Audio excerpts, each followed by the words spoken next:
In today's video, we are going to talk about one of the major impact of attack on the Pearl Harbor.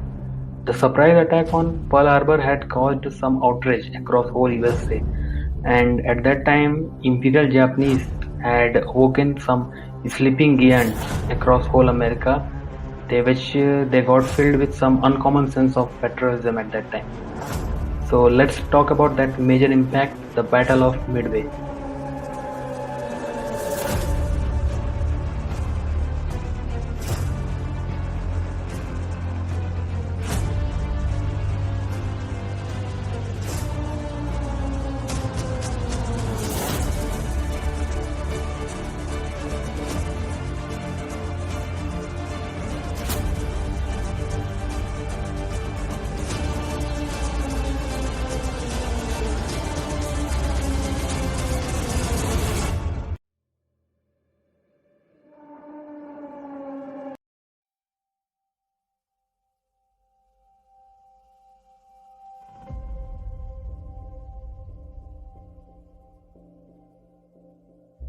December 7, 1941, the day when Imperial Japanese Navy launched a surprise attack on the United States, bombing warships and military targets in Pearl Harbor, Hawaii. More than 350 Japanese aircraft attacked to this naval base in two waves. One side, Imperial Japanese forces launching torpedoes towards US battleships and cruisers, and the other side US forces were unprepared, walking to the sounds of explosion and scrambling to defend themselves. The entire preemptive attack lasted only 90 minutes, and in that duration only the Japanese sunk around 4 battleships, 2 destroyers, plumbed 188 aircraft, damaged even more than buildings, ships, airplanes. Some of around 2,500 Americans were killed at that attack. Another 1,250 were injured. A huge shock was dealt to United States. In that point of time, United States wants only one thing: revenge. But the Japanese ambitions were not stopped here only. Japan's effort to establish a clear naval and air superiority in the Western Pacific. Because of that, they first hit a snag in the Battle of Coral Sea in May 1942. But in the Battle of Coral Sea, the US fleet turned back a Japanese invasion force headed for New Guinea. Despite of the setback, the Admiral Yamamoto, hoping to replicate the success of the Pearl Harbor attack, Yamamoto decided to seek out and crush the rest of the US Pacific fleet with surprise attack in the Midway. Yamamoto had planned a three-pronged approach towards Midway. First, an air attack on the islands. The second one was the invasion force of ships and soldiers. And finally, when the US reinforcements were expected, a joint strike by Nagumo forces and Yamamoto owned fleet.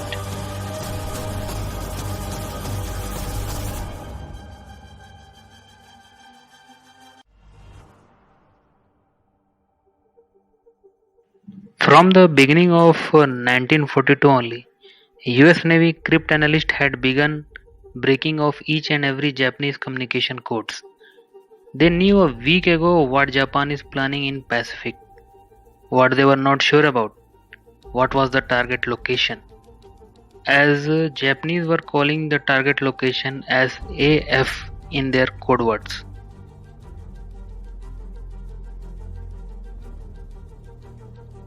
How US forces figured out the target location? From very long ago they were suspecting it might be Midway, but they were not sure about it. So at the end, Navy decided to send out a false message from the base claiming it there was a shot of some fresh water in the Midway. Japan radio operator sent out a similar kind of message about AF. Soon after, Japan radio operator sent out a similar message about AF, about the water shortage. It was confirmed. AF means Midway. The reason why Yamamoto led Japanese were transmit all their strategy over the radio because Japanese fleet were so widely dispersed, and that was the biggest mistake of Japan, who gave crypt analysts based in Hawaii to figure out when Japan is planning to attack. That was either June 4 or 5.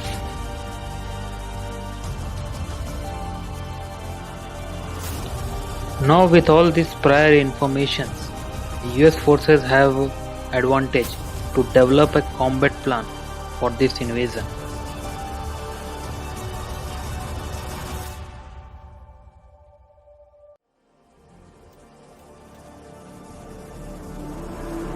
Imperial Japan started Operation MI with the most destructive offensive weapon Japanese Navy had, the 4 fleet carriers.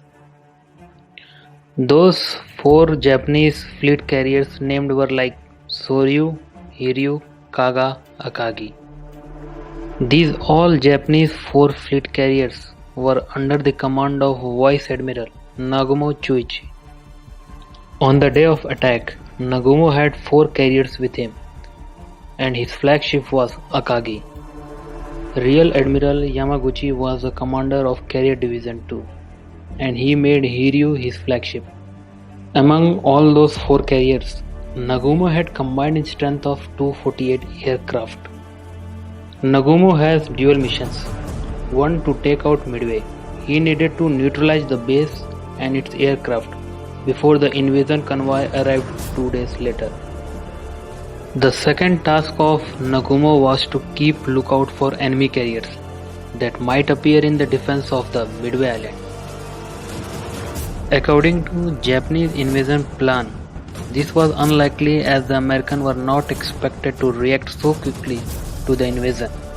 But as a safe measure, he keeps half of the plane in reserve in case enemy carriers appeared early from when they expected.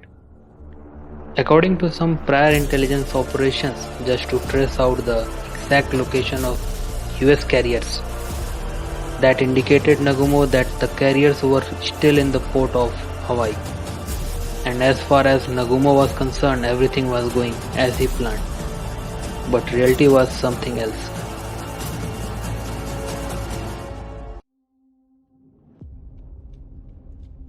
June 4th, 1942. In the early morning of 4:30 am, a strike of 108 aircraft was launched against Midway. This airstrike on Midway was led by Lieutenant Tomonaga Joichi. According to the plan, Nagumo had to keep other half of the planes in reserve in case American carriers appeared. But as a surprise to the Nagumo plan, an American Catalina PBY aircraft was spotted surveying all these Japanese carriers. Because Nagumo lost his surprise, all the American aircraft were able to launch all of its planes before the Japanese airstrike arrived on the Midway. The American bombers went to attack the Japanese carriers. Only the fighter stayed behind to defend the Midway Island. Instead of the fact Japanese aircraft were intercepted by American aircraft, some of the Japanese aircraft were succeeded to launch an attack on Eastern Island and Sand Island of Midway. Lieutenant Tomonaga informed the Japanese forces that they need a second wave of attack in order to neutralize the Midway Island completely. On around 7:15 am, 6 TBF Avengers and 4 Army B-26 of US were spotted approaching the Japanese carriers. Over 30 fighters were sent to destroy 10 American warplanes in order to save the Japanese carrier Hiryu. Only 2 American aircraft were able to launch an attack on Hiryu, but from a tiny range they missed the attack. Among 4 B-26 aircraft of US, which were modified to carry torpedoes, only 2 were able to launch an attack on Akagi. After B-26 missed an attack over Akagi, the last B-26 aircraft of US headed directly to the Akagi carrier. This suicide attempt was failed.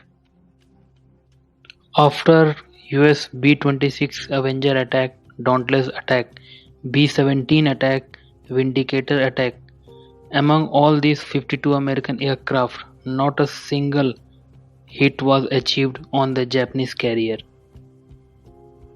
But the biggest success of all these attacks were they kept Japanese out of their plan. And these American strikes also led Nagumo into a dilemma. A dilemma that either he send an immediate strike or he send a strike after recovering Tomonaga's force.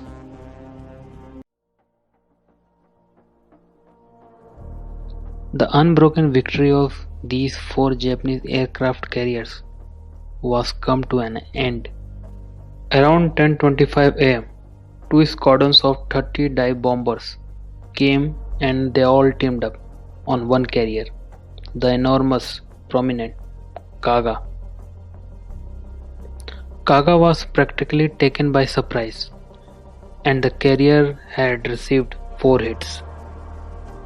The planes on the Kaga being fully fueled and armed. That's the reason it resulted into chain of secondary explosions. The carrier Soryu was attacked by 13 dive bombers. Just like Kaga, the chain of explosions occurred in Soryu.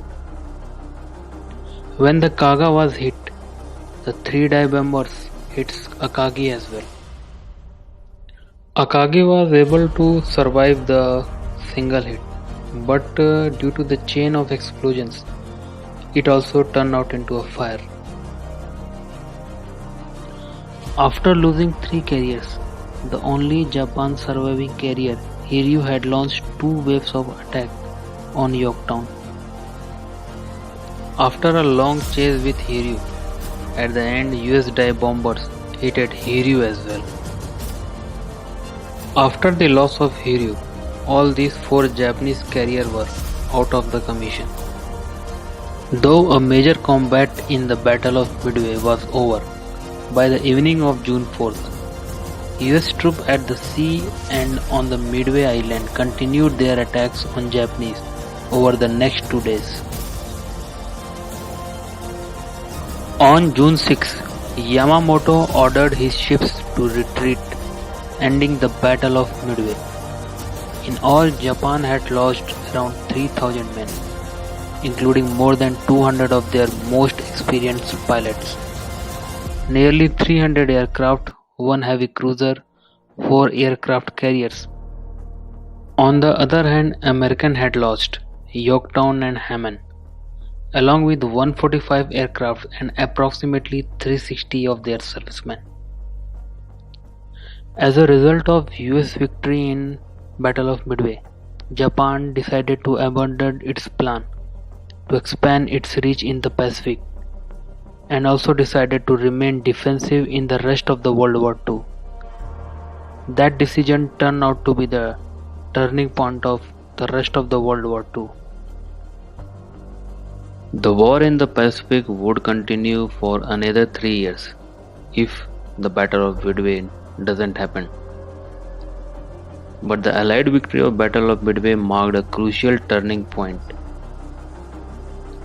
As before the Battle of Midway, Japan had proved virtually unstoppable in the Pacific, but after a huge loss in the Midway, they picked a defensive role for the rest of the World War II. In the complete war, Japan had done some sort of mistakes. The first mistake was focusing only on the ships instead of the carriers while attacking Pearl Harbor. The second mistake was transmitting every of their strategy on radio.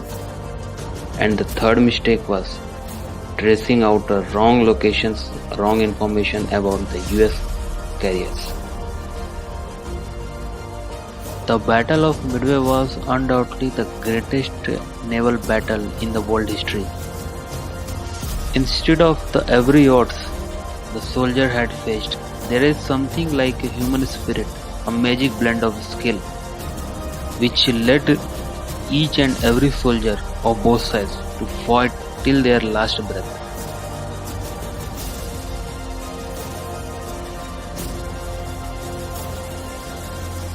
So friends, if you like this video, please like and share, and do subscribe the channel. And if you have any idea or any suggestions, you can comment below. Thank you.